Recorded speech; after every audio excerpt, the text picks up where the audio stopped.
thumbnail, what should we do? Should we... Oh. Apple? I don't have an apple, though. It's good. Apple? You sound like a boo. Look at you. Do you know the director does his voice in New York? You know, I feel like I might have known that at some point. Which is hilarious because Kevin Lima also directed a Goofy movie. Oh, okay. I just used to do that whole, like, the... Yeah, where he does the whole thing.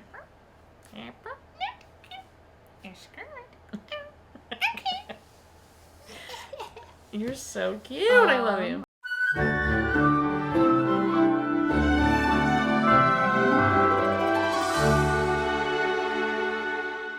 Welcome back to Every Disney Movie Ever. My name is Jess and I'm watching Every Disney Movie Ever. Today we have Brie.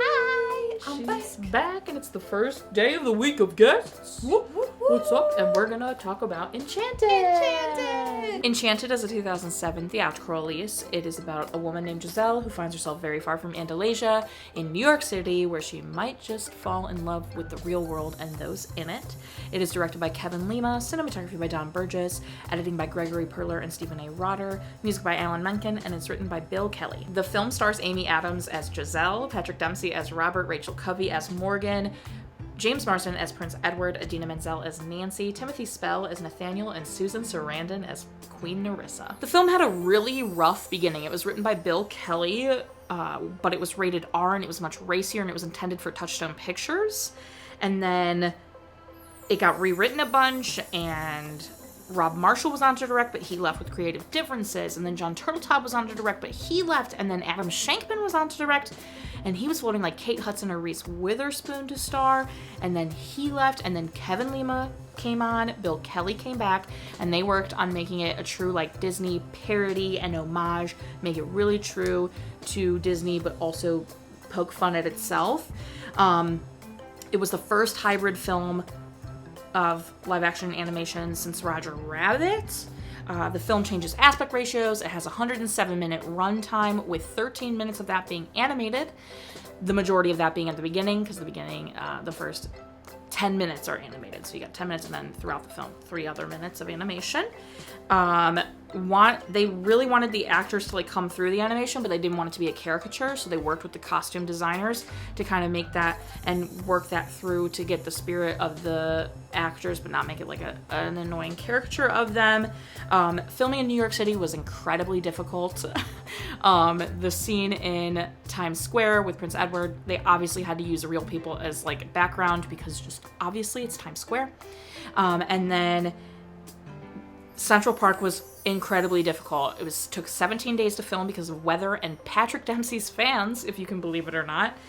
They used sound stages at Steiner Studios. They used the Brooklyn Bridge. They used the Paterno apartment building. Mona May does the costume design, and she really wanted Giselle to go from like classic Disney princess to modern woman, which I think she accomplishes. And then she didn't want Prince Edward to ever change. She wanted Nerissa to be like high fashion, which I think she absolutely accomplished. Alan Menken was determined to be the person that did the music for this film because he really wanted to make fun of Disney songs, including his own. And I've actually heard him say that when I saw him perform live. He was doing this whole show, and he talked about how he was like, no, I can make fun of Disney. I can do that. Make fun of myself included. So with that, True Love's Kiss is supposed to be like an homage to I'm Wishing, or A Dream is a Wish Your Heart Makes. Happy Working Song pays tribute to Whistle While You Work. The work song, A Spoonful of Sugar, and Making Christmas, if you can believe it.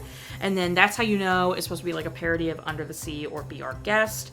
And then Enchanted, Idina and James Marsden song was deleted, which is a crime in and of itself, and the effects were done at Tippett Studios in Berkeley, California. The film had an $85 million budget, made $340.5 million in the box office, has a 93% on Rotten Tomatoes. Consensus reads, a smart reimagining of fairy tale tropes that sure to delight children and adults. Enchanted features witty dialogue, sharp animation, and a star turn by Amy Adams. It was the first film distributed by Walt Disney Motion Pictures. This is after Buena Vista came to an end. It was nominated for 3 songs at the Oscars for Best Original Song and didn't win any of them. I'm upset. And then thousands of Disney references are made, from camera shots to animation to character names, to just everything. Kevin Lima was like, I don't think I could even tally up how many Disney references we made. And there is a sequel released on Disney Plus in 2022.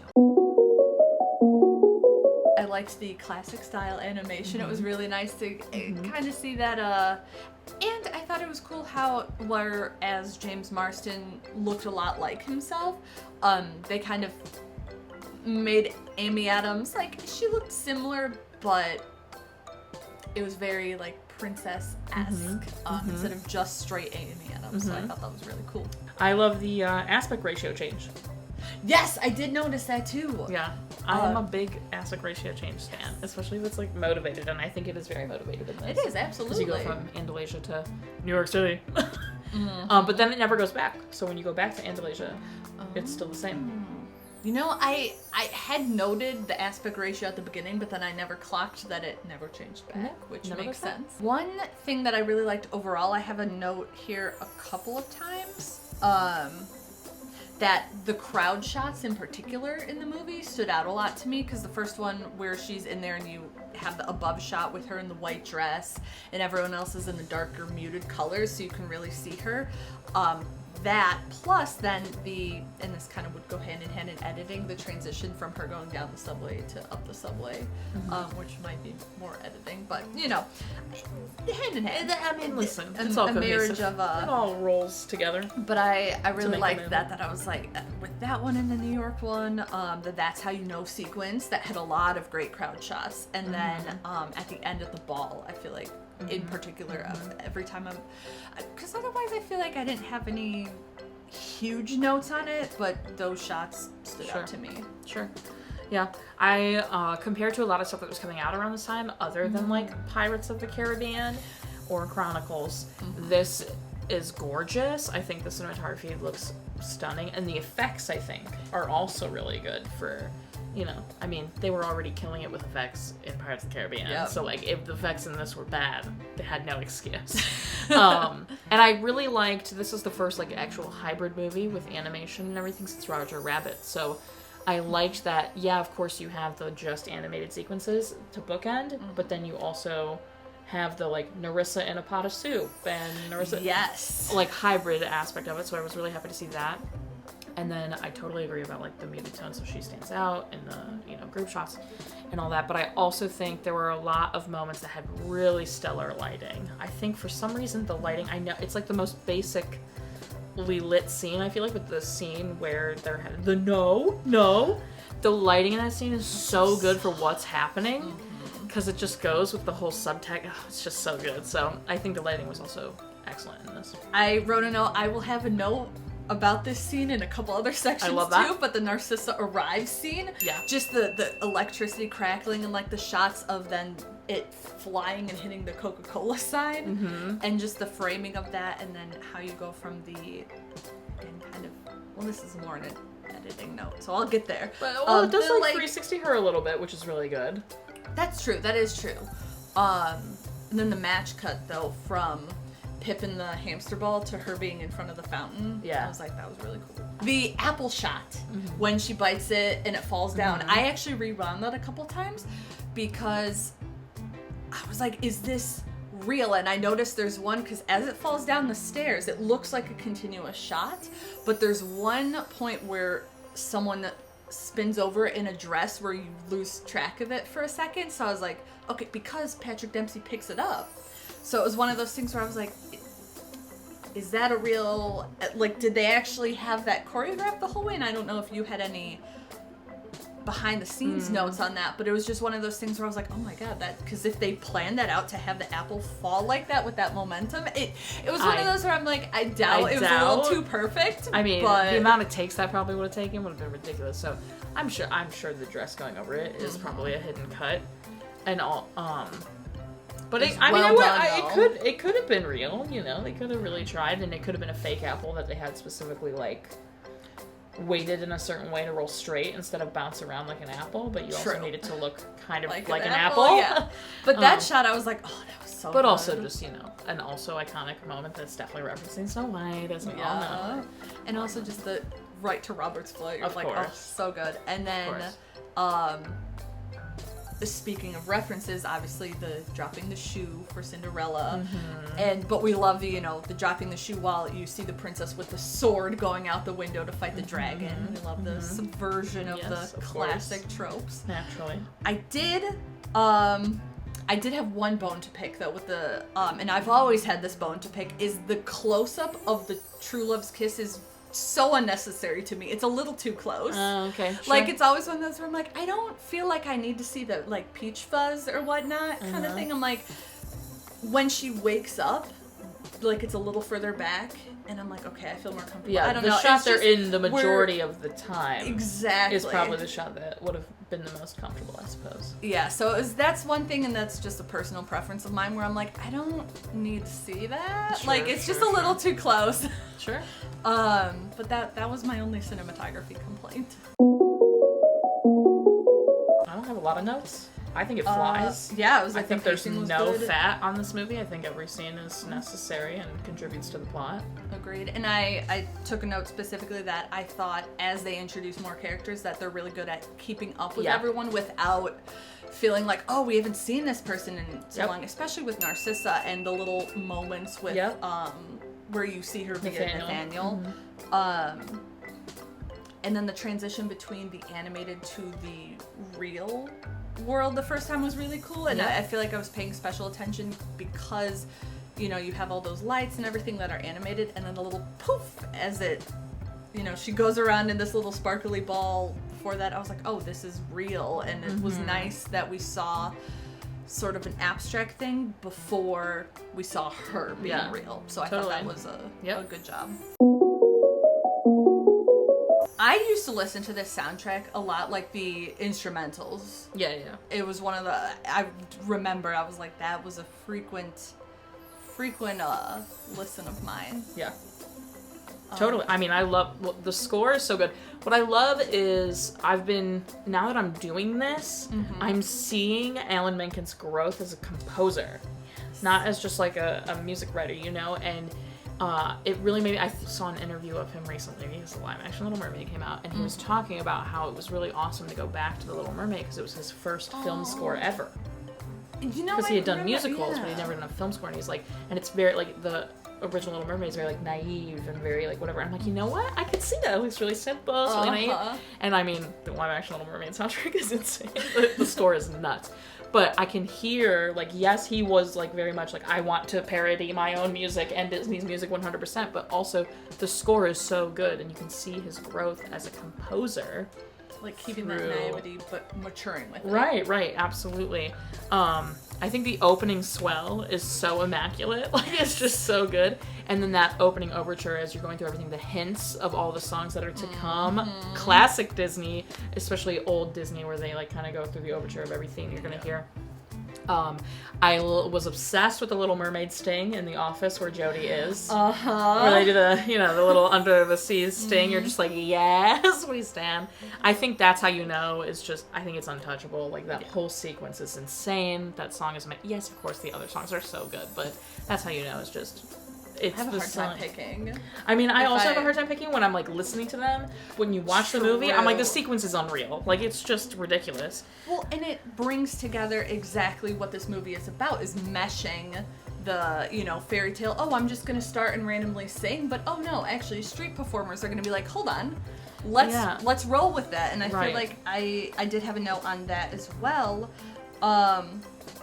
But just he knows the song too, and kind of that commentary, the meta commentary on, yes, we are gonna break out in song. They literally, like, they have so perfectly homaged Disney and made fun of Disney at the same time. Like, it's so perfectly balanced. Perfectly balanced. That's a Pirates of the Caribbean reference. There you go. And then I feel like no one talks about how ridiculous James Marsden's voice is. Yeah. No, everyone's like, oh, Amy Adams. Well, of course. She's stunning. She's immaculate. She does a great princess voice. The harmony he hits during True Love's Kiss is so insane. I'll never be over it. I hear it every time. You know, I'm just like waiting. I'm like, right. True Love's Kiss. Well, even like, in so that song too, because I haven't watched the movie in so long, the extended thing where he hears her and he does the I was like, ooh, okay, yes, hold on. Yes. I hadn't remembered this, so that was really fun to and hear the scene where he like just sings to her in the apartment and there's no music. I'm like, he was really doing that because his voice is ridiculous. It's just so stunning. I feel like we just need to pay respects to James Marsden's voice. Well, touching on the point of Disney making fun of themselves and also paying homage, the fact that it's called Happy Working Song, like hey, no, we are going to do a cleaning song and it's going to be perfect and it's catchy. And I forgot the swell at the end too, how fun it was, like when Morgan gets up and is watching and she's just doing this whole thing. I was like, oh wow, I was like, this is like, I don't know the emotions I was feeling, but it was just one of those where I'm like, this is so good. It is so good. And I just love that it's, you know, they like loved Disney so much, but also was like, listen, come on. Like it's Whistle While You Work and Happy Working Song, like the work song and Spoonful of Sugar and Making Christmas Ridiculous, of course. But we're gonna do it. Exactly. Like, so amazing. I just wrote Narcissa Arrives with a bunch of like the faces. I listened to that a lot. I love that track. I love Narcissa. I was just like, it's so good. Susan it's Sarandon. So good. Dun, dun, dun. You're just like, oh, here we go. Yeah, like it's 100%. Because the rest of the track or score it's so beautiful and there's a lot of like soft piano but you stay tones with Giselle's and stuff. Like exactly. most of the time. Absolutely. So it's one of those where it's like you feel the shift, but you've been waiting for it because it's been building. So even that little build up of and you have all these instruments come in. It's so good. The foreshadowing of Robert's ball outfit being the one that she is dressing up. Totally. I was like, oh my god, yes. I was like, I love totally that. forgot about that. Yep. 100%. Because it's funny, and I was paying attention because she puts the blue eyes, and we then switch to Edward. And at first I was like, wait, does he have brown? I was like, no, he does have blue too. But I was like, but his outfit's red. So it was one of those things where I was like, that's Robert's ball outfit. Dang. I totally forgot about that. It's based on it. Good. So I love that. Nice. Yeah. One thing that I was just wondering that I've never wondered before, why is there a portal to our world in Andalasia? It was something that Didn't she created? Did she? Did she say that? Oh, I don't know. It was I've just always assumed she was like, I need to get her out of here. I'm creating this portal to some other world. Oh. I don't know. Because then it just stayed there. But the more I was thinking about it, because it's, I don't remember the last time I was watching it, but I thought about that and I was like, it makes sense if she has somewhere to banish people, but then I'm like, how many people are popping up in New York like that? So then I just kind of started thinking, I was like, she's very powerful. And I have that note written later too. Totally. That I feel like it's not talked about enough because it's like, oh, she can turn into a dragon. But I'm like, there's the portal, but the fact that her magic, she can transport the apples through like her own portal. Because I'm like, is she talking just in front of the thing? Like, yeah. So it's not just that sword. She's true. Putting over. But I was like, why is that there? Like, did she create it, or was it just there and she learned how to harness it? If we think sequel, the portal's like in a well. Narissa really just did choose a sewer. Like she was like, add insult to injury, manhole. Yep. Like 100%. You're just like, damn, okay. Not a dead mom. Abandonment. That's all I wrote. Morgan's mom didn't die. She left. I wrote that too. I had totally forgotten about that. Yeah, I was ready. I was like, parent death toll, here we go. And then he goes, and then she left. And I was like, I completely forgot. And I was like, oh my god, how... Like, I feel like they just kind of brush over it. Like, they really makes do. sense, really like, why Robert is the way he is. Totally. Versus her dying. But I always just kind of assumed and somehow forgot about that. Yeah. Yeah, so insane. I also forgot that Narcissa was Edward's stepmom, too. Like, it was all coming back to me, and I was like, oh, yeah, he does call her mother, but, like... Yeah. It was just one of those things where I had forgotten. Absolutely. I think the opening sets up the entire movie so well. I think the whole animated sequence really sets you up for like, oh my gosh, what are we in for here? Yeah. And then you get to like, Times Square and you're like, oh, okay, let's go. I think it just does a really nice job of setting up what we're about to experience, which makes the experience so much better. Agreed. I think. and even the little setup with, the storybook itself. Right. It, like, and draws Julie in Andrews. that...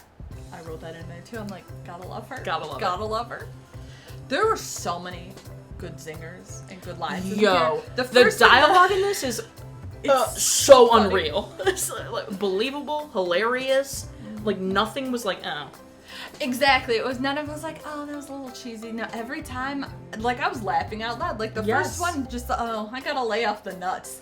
And then later, that callback to where he just kind of steps out on the thing to, like, defeat Narcissa later. I'm like, it's so... Because it's so stupid. He's a little squirrel, but it's like, it's so funny.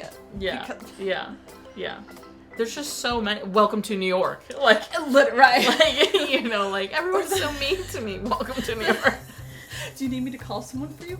I don't think they'd hear you from here. like so good. And it's believable. Well, this is more of a thing on acting, totally, which we can get to later. But it's there's just so many good lines. And I seek a beautiful woman.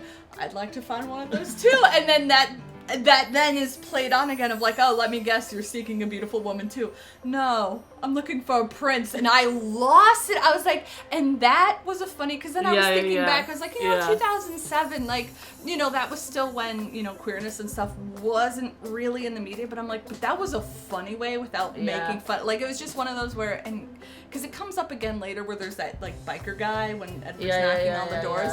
But it was one of those where I'm like, oh, it's just I'm looking for a prince. Like, she's beautiful. She's a statue.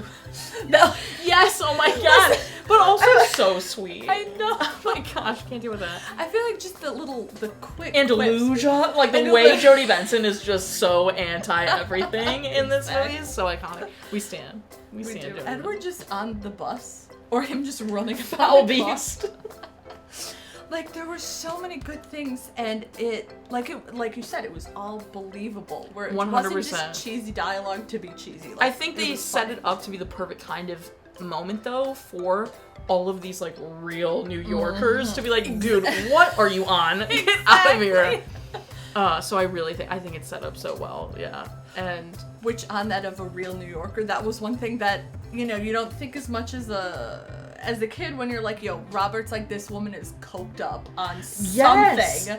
Like, that, like, literally him being like, oh, welcome to New York, and then helping her and bringing her to his house. I was like, there's no way. The slight suspension of disbelief that I was like, I'll slightly... Because I was like, are they automatically taking... And then him being like, okay, you can use the phone and you can go. I was like... Okay, and I was like, okay, he's like, an older white man, and she's like a defenseless woman, totally. So I was like, okay, believable. But also he's got a 6-year-old child with him. Right. Which and is then like him another coming in and being like, I want you to sleep in my room tonight. I was like, okay, there we go. Right. Like that little bit, but I can totally suspend my disbelief. Like, I did. She could still be crazy. But like, on the one side, if this were me, no chance. Absolutely not. I'd be like, 911. Right. I want to get this woman some help, but she's coming nowhere near where I live. Mm-hmm. You know what I mean? Mm-hmm. But, older white man could probably take her. You know what I mean? We'll suspend our disbelief and be like, there's some goodness in his heart. Yes. I never remembered how quickly Edward is like, yo, it's you. Basically. Mm-hmm. Like, as soon as he's like, it's not working, must be you. That, like, I feel like fair. It's so fast. I thought for, in my memory, it was very like he was like more heartbroken about it. He was more like, why isn't it me? Why isn't it me? Right. He literally like he kisses her a couple times and is like, oh, maybe you should try. That's fair. Like maybe it's you, dude. Which is, I think, so touching. The fact that like he's more like, let's save her, and less like it's not me. Right. It's more like maybe I don't need this romantic love, but like I still love her. And I want her to not die. Exactly. Which I think is beautiful and so touching. And same on the flip side with Nancy. I know. Being like, kiss her, Robert. You're like, Nancy, you've been done dirty. And I know. That was so many notes of that when I'm just like, Nancy, like, and on one hand I'm like, okay, she's like the sub character of the main four. Well, not including Morgan even, because Morgan has a slightly bigger storyline too with Giselle. But I feel like, a little bit more development, because it was like, she had an understandable reaction to walking in on Robert and Giselle. And then it smoothed over very quickly, which I did have a note being like, you know, I have opinions. maybe, I know. It was one of those things where I was like, I know they needed to solve this quickly. And you could argue that maybe it was the romantic in her that she had just kind of pushed down because, you know, she's with Robert and she does love him, and that's not the kind of person he is. Knew it was like really practical. Exactly. But then I was like, you know, you could argue that that's a good hint of why she's so willing to like run away later. Totally. And I feel like I was almost watching for more of those signs on like less of why she's reacting to Robert like that and like the small little comments about romance and stuff that Edward ends up doing that like they're not always in the same scene, but it was a very cute thing. Yeah. Definitely, I briefly said this to Brie that I thought as an adult now, when I was younger, I totally was like, doves and flowers. But as an adult now, I was like, when she says, it's so unlike you, I'm like, doesn't that make it more suspicious? Yeah. That he's like all of a sudden like getting you tickets to a ball and sending you flowers via doves when he's never done that before and you just thought he was cheating on you? I think that's more suspicious. And I would have been like, you're guilty. Why would you do this if you're not guilty? But obviously, for all intents and purposes, it's very sweet. So I like obviously there's a lot of, it's, you know, they're following a formula while also subverting it, but not in an obnoxious way. Yeah. But I love how a lot of the time it's like Giselle is the one wooing Robert with a lot of, you know, the song and dance and kind of like, hey, come here, let's, you know, do all this stuff. And I wrote specifically when they're at the pizza place, you know, where she's like, this is a date, but him indulging in the magic trick. And I was like, I feel like that's the first time, because every time up till then, he's very much like, this is stupid, this is silly, like this is this your woman silly little needs fantasy. to call a cab and leave my house. Exactly. And even when he starts getting a little more entertained and like fond exasperation, it's like it's not until then that it's like, oh, he's engaging and like let me entertain you. Share a little bit of the magic, so to speak. I do love the magic trick. And her reaction is so genuine and it's so beautiful. And it's almost like they kind of trade, like that's where they start having the little understandings, because that's when they're talking about the divorce with his ex-wife. She doesn't have that breakdown that she does, you know, before with that other couple. It was one of those where it's like she understands and she's starting to be like, okay, I'm recognizing that this is a serious thing. This is not a fairy tale thing. This is very painful for him. And almost like getting that real world understanding while he's trading off what she's teaching him. Yeah. And I love that. And also the incorporation, I think, in that scene of like just the understanding that with Morgan, like the topic of Morgan, it's just so touching, because it's like he obviously kept Morgan very to himself in his 5-year relationship with Nancy. Like they were taking the step of like Nancy taking her to school. They've been together for 5 years, where like Giselle there was no choice. So Morgan and Giselle have bonded so quickly, so fast, and so that like he's like, oh, maybe it is okay for me to share Morgan. That's a good type situation. Like I think that's so beautiful too. I'm with you. It's so cute. It was really interesting. Just one of those points that I'm like, Robert was so in the no scene. I was like, why is he so pessimistic about Edward showing up? I was like, your whole world has changed in a day. Do you really not think this guy can show up like tomorrow? It was just one of those, it was an interesting thing that I'm like, I get why they needed to have it so they could culminate with the cute little moment of the chest touch. But I was just a thought. I was like, I love that scene. It will be talked about in the next section. Oh, but okay. I do. Yeah, he is very pessimistic and pushy, which, you know, is the purpose of the scene, I suppose. Right. But all you ever say is no. Is that the only word you know? No. No. Wait, these are my friends. Oh. Like the immediate classic. It was so like just Edward being, okay, my bad. And then just as a thing, I love the side story of the couple getting back together. It was very sweet. The divorced couple deciding not to. I was like, love that. So sweet. I think, I don't know, like watching it now, the I knew it was you was so powerful to me in that moment. Just like, I knew it was you. I was like, dang, she really did. Like and it was so the delivery too. Yeah. It was like exactly. First of all, Julie Andrews. Andrews. I was like amazing. Jodie Benson and Paige O'Hara. Yeah. Paige O'Hara, I feel like, can go unnoticed. She's in the soap opera.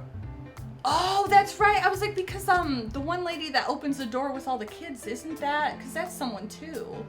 That might have been Judy Kuhn. I have to look back. Okay, yeah. I have to watch it back because Paige O'Hara's the one in the soap opera. Gotcha. And I thought the dude in the soap opera with her might have been Robbie Benson, which is the Beast, but it isn't. I was like, dang it. I would have been so excited if it was Paige O'Hara and Robbie Benson in the soap opera. Patrick and Amy's chemistry is insane. So good. It's insane, and it is spiked off in the no scene. Mm-hmm. The no scene, I'm like, yo, their chemistry is insane in this scene, which it's supposed to be because the whole chest moment, and that's where they're really like, uh-oh. Mm-hmm. And that yearning, she starts to question if she wants to be with Edward. He starts to be like, I'm not supposed to feel like this. Mm-hmm. I don't feel like this. It's not practical. It's practical, right? And I think Patrick Dempsey does nothing better than cynicism. He's so good at that, dry, cynic character, because he's like that in Maid of Honor, if you've ever seen it. He's like that as Derek Shepherd in Grey's Anatomy. So he's just perfect in that. Love it. This is not his first Disney role, and it's not Amy's first Disney role either. I feel like I knew that about Patrick Dempsey. I feel like I've seen. I can't remember. See, I'm not like you remember. I watch everything. But I think this is great because it's just great. They both do such an excellent job, and then obviously James Marsden, Idina. Okay. Rachel Covey, who plays Morgan. Yes. The cutest kid in the world in this movie, honestly. She does such a good job, just so believable, and but she's a princess. I'm like, my dad says it's just for emergencies. I know. This is definitely an emergency. I don't know. No one will tell me. It's so iconic. Good. So good. And Giselle being like, right, I also don't know. So cute. So good.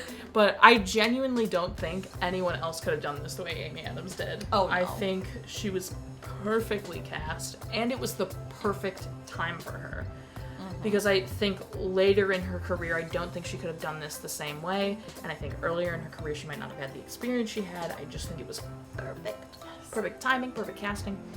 And their chemistry is nuts, and I love it. And James Marsden, I don't think... Oh, that's James Marsden. Okay, that's what I wanted to talk about earlier. When he arrives in Times Square, there are 3 movies in the background as posters that he's in. Hairspray. And then there was another movie that he was in at the time that I was like, he's in the movie that I'm watching, and there's posters in the background of movies he's in. That's hilarious. I love that. Oh, 27 Dresses it probably was, because he was in all of Makes those at sense. the same time, and I remember there was some interview with him where it was like, are you sick of being the guy that doesn't get the girl? So they were excited that 27 Dresses was coming out, and he was like, I don't, no? I'm having a great time. Right, he but not the girl, you know what I mean? So I was like, oh my god, Hairspray. Oh my god, 27 Dresses. Oh my god, I was like, James Marsden, you're in a handful of the movies that are in the background. That's so funny. The little shot of the Wicked poster was in the background too. And yeah. I was like, yeah, Idina, right. I thought that was so funny that he's standing on the bus, stabbing at Hairspray 27 Dresses. I was like, oh, James, look at you. I wrote specifically going on, Amy Adams and James Marsden being perfectly cast. I feel like, maybe someone else could have done it, but they 100% sold you on being these fairy tale characters. Yes. Without it being annoying either. Yes. Because they played it in such a way that's endearing and believable of, okay, yeah, you wouldn't know about this, but it doesn't get on your nerves of okay, you're stupid. It was just, it was played off very well, and in different ways too, with how both of them play that. Agreed. An interesting little thing that right when she falls off, when she meets Robert and Morgan, she goes, ow, ow! And it hit me, I was like, is this the first time she's felt that kind of pain? Yeah. It was just one of those small little deliveries that, it was the first time that I really thought about that, and I was like, I'm going to choose to believe that was why she made that choice of this is a different kind of physical pain than I'm used to in Andalasia. Absolutely. That it hurts differently. Susan I just have Sarandon. Emojis about Susan Sarandon being hot and the delivery of... I was waiting. I haven't brought her up yet. Where's Susan Sarandon? Listen. It was one of those things as a child. I think I was like telling you beforehand, like I'm sitting here, like I remember being obsessed with Amy Adams after the movie, and also Susan Sarandon. The amount of times I rewound her showing up as Narcissa was like, I don't even know. I have that bad habit anyway, but I did it again when I was watching this movie. I'm like, I have to see this a couple more times. She's amazing. I love that for you. But just like, I don't know, just all of it. Susan Sarandon is masterful. Yeah. I mean, and she was already masterful by the time, you know, it's like they were blessed that Susan Sarandon said like, yes. You know what I mean? Like, it's Susan Sarandon. What do you freaking say? Like, she's Susan Sarandon. She just shows up and she's like, I'm gonna make this scene mine. Yeah, and I'm gonna kill it. It's just all of her inflections, like when she's Narcissa, or I did write when her acting as the old lady, how she changed her voice, but still the inflections were different than when she was the queen. Yeah, absolutely. And I was just like, it's so, like, you could feel how almost effortless it seems. Like, you know, obviously she is a master at her craft, but it was just one of those, I'm like, oh my god. Choreography? Yeah. Holy bonkerton. Also, a Disney thing, it's the Chim Chim Cheree dancers, the old men in the yellow suits that dance. Yes, wait, the I think I did know that. That's so cute. And they do their little, like, the little Cheree jig. Yes. I love that. I love it, but the choreography during, that's how you know. I always watch the one guy backflipping in place. Yeah. Yeah. Like, he just stays it's just there. so, I feel like you could watch that scene 1,000 times and see something new. Yep. Because there's just so many people. Mm-hmm. But the choreography is... It's so good. How, you know, like, oh, you know, bring her dancing and sing, and he's like, I don't dance and I don't really sing either. And then, you know, they're dancing and him singing in her ear, and you're like, oh my god, but he will. He will. So good. So good. Which is why him singing in her ear messes me up. The smallest TV in Robert's bedroom. Like, it was just one of those things where I was the stuff he flips through, I was finally, like, there was, one of them I think was Gus, which is like a 1970s Disney movie about a donkey that plays football. Oh my god. Which I was like, Disney movie? I was like, I would have never known that before now. Like, that's amazing. To your channel. And then he flipped to the soap opera that was Paige O'Hare, and then he flips to the news, obviously, which is all part of the movie. But Magic Mirror. The one thing, Magic Mirror. Complaint about costumes. Not that it was bad, but I have potentially the unpopular opinion that it was a downgrade. Her showing up at the ball in the modern outfit with her hair straightened, when look at all her beautiful outfits up until then, and that was her. And it was almost like, no, you don't have to fit yourself to this world, which could argue that's, I agree. I think, like, she looks stunning, obviously. Absolutely. Like, she's Amy Adams. I think it's a little underwhelming, but I get the point, though. Absolutely. Like, I get that was the point of it. Like, she's not supposed to show up looking like all the others. Right. You know, like, I get it. She's fully accepted the real world, right? But it is kind of... Yeah, it's like, this could be magnificent, and it's just like a little purple mermaid dress, kind of. Mm-hmm. It could have been tight, and it could have been like that, but it could have been better. Mm-hmm. I thought there was always that little part of me that I was like, is she gonna come back? Because did she hit the ground and turn into dust? Or did she was trying to do a spell. It was one of those things that I noticed that she was falling down. Third one, Narissa comes back. But that's what I was, you know, me being like, come back. Because it was like, she's trying and she hits the building, but I was like, she could have said another spell and we didn't hear her on the way down. What's your favorite part? Oh no. I knew you were gonna have that reaction. I'm so happy. What's your favorite part? Either the angry scene or the I knew it was you. It's just so good. I mean, I love the whole thing. It's hard to pick a favorite part, but I do. This watch through, those were the two things that were like right to my heart. I don't know. I feel like my initial thing is that's how you know the sequence. Yeah. So I think that perfect. might have to be. I respect that choice. Do you have a least favorite part? I'm looking at it like I already had this prepared. Yeah. What's your least favorite part? My least favorite part isn't actually a part. It's just like Nathaniel, I guess. Like if I had to pick like a least favorite character or something, it'd be like Nathaniel. I mean, he's fine. I don't hate his like sequence in the movie. I don't hate his storyline or anything. It's just the part that I'm like, I care the least. No, I agree. And it was almost, I feel like I didn't care as much back when I was younger, but this time I'm like, okay, like, let's speed it up. Yeah. Like, and the whole, like, him getting the, like, he gets a very flushed out, like, ending with his book and stuff. Yeah. And I'm like, okay. Like, I don't really need to know, but alright. And like, oh yeah, root for him because you like fought against Narcissa. And I was like, but also, Narissa. Isn't it Narcissa? Narcissa is Malfoy. I feel like as an adult, it was one of those things where I was like, oh, man, like I wish Robert was a little, like it wasn't, it was just one of those things where I was like, I know we're rooting for him and Giselle. Sure. But I was like, you really didn't care about Nancy that much. Like, when the dragon shows up, he doesn't even... she's standing right here, and he's only holding Giselle. And I'm like, this is your, like... Girlfriend of 5 years that you're planning on don't proposing to. Care about 100%. Her at all. So it is very pushed to the side. Yeah, 100%. so I feel like I want Nancy to be more fleshed out while also being like, yo, bro, you need to chill. To see, like, that confliction in him more. Exactly. Yeah. Right. Instead of being like, you know, I'm gonna and see also that, like, sides.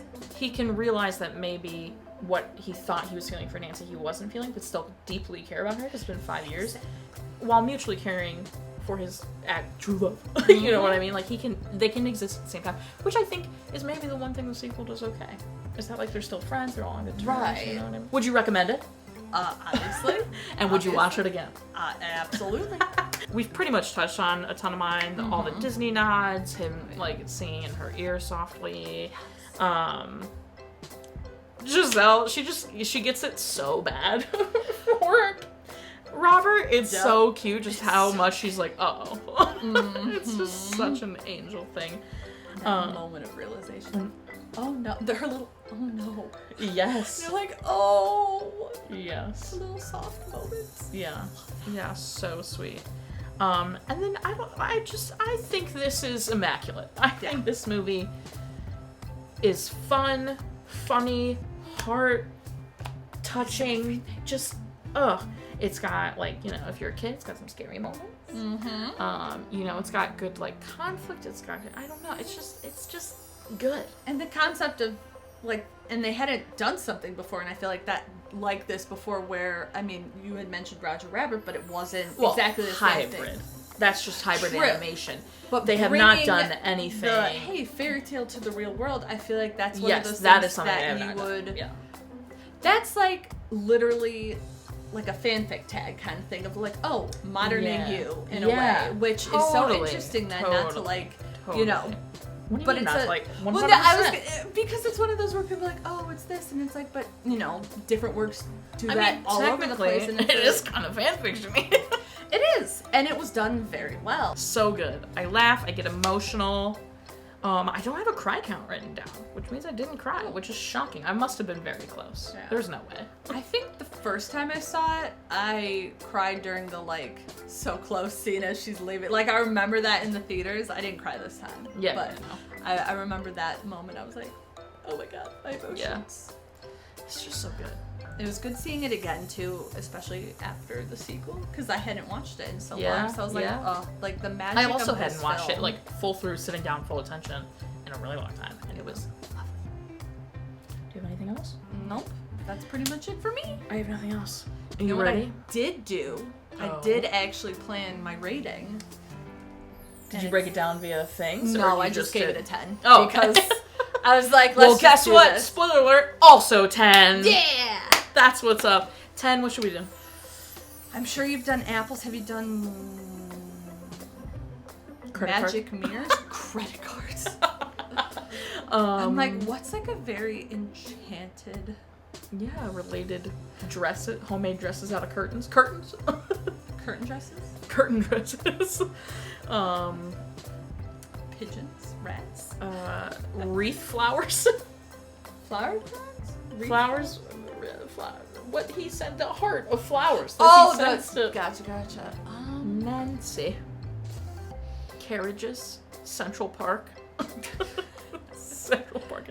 I feel like apples is probably the choice. Apple martini. Apple martinis. Or candied apple. A chipmunk. Chipmunk. That's why I was like, I don't know what you've done before. I've done repeats. Oh, okay. Definitely. There's no way I haven't done repeats. Maybe it should be apples and glass slipper. I don't know. The slipper I feel was like less. it should be apples. Let's do Apples. it. That feels Okay. very appropriate. 10 apples. An homage to Snow White, if you will. I say 10 apples out of 10. Yep. Our total movie count is... Parent death toll and cry count are still the same. I can't believe the parent death toll is the same. Abandonment. And we never heard about Edward, so... Yeah, we don't know. Like, Yeah, they didn't we say have no anything idea. about Edward's parents, so we... No clue. Nope. No idea. They're obviously not around. Maybe they got banished too. And Yeah, they're still man. fine. Or maybe they died. Murdered by Nerissa for glory and queendom. No, that sounds like maybe she pushed them down the well I would too. love a Nerissa like origin. Yes, That'd be so I sick. would be. Yes, That'd be awesome. that's Yeah. what I should. All right. Follow Brie somewhere. You just changed I know I did. your sorry. handle, so I have to change it in the Because description I of all my didn't videos. want it, and oh no. No, I can just change the upload default. That's good. All the old ones will have the wrong Oh, link. well, I didn't feel like having yeah. more of my name on it. Total respect. Yep. I totally get why you changed it. Big mood. I can't remember if I put my account back to private. I keep switching back. That's all right. Follow So, Brie. you know, if it's if private, oh well. Oh, sorry. I may. She might come back. Follow me on Instagram and Twitter to find out what movie I'm watching when. I put up videos every Monday, Wednesday, and Friday, except every day for the week of guests, as per you. So tune in tomorrow. Yeah, because it's the first one. Yeah. We're doing. I'm gonna try and do like a little merch progression here. This was the very first piece of merch ever. Carol Ann made it for me. It says comment, like, subscribe on the back. Isn't it so sweet? It's the only piece of merch I have that says Disney on it because she made it at home. Yeah, we do love that. And the cute little Mickey. Yeah. Thanks, Carol Ann. Buy merch. Speaking of, Yep. go ahead and buy merch. There's new merch. Yeah, the cool. I don't have it at the time we're filming this, but I certainly have it by the time you're watching this, and you should too. And join Patreon because they're getting Lots all of fun benefits stuff over and there. all that kind of stuff, especially during Celebration Month. And until next time, comment, subscribe. But I'm not in charge of your live viewers, so do and don't be Nathaniel about it. He comes around though. He learns lessons. Don't be Nerissa about it. I love it. Okay. All right. Ready? Look at us go. Our brains synced.